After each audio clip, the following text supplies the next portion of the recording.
some teachers were born in a very high state. And often these are the teachers that we think of when we think of enlightened teachers. Ramana Maharshi, Krishnamurti, Nisargadatta Maharaj.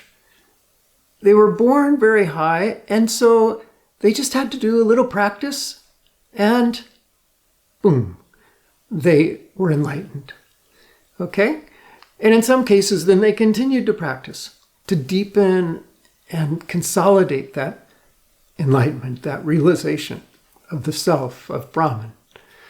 So beautiful. These teachers are an inspiration.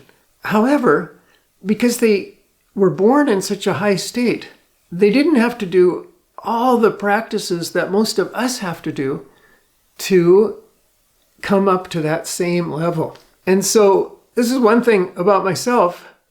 I was not born in a very high state. And so if there's anything special about me, it's that I'm not special.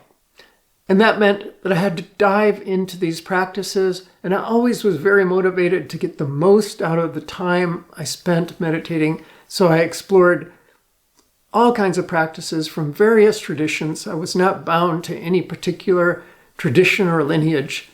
Just wanted to get the most effectiveness that I could from the time spent.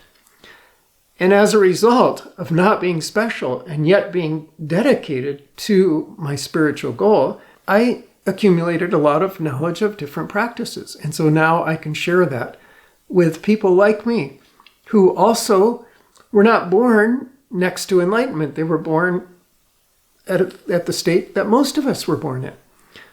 And so that's my specialty, not being special.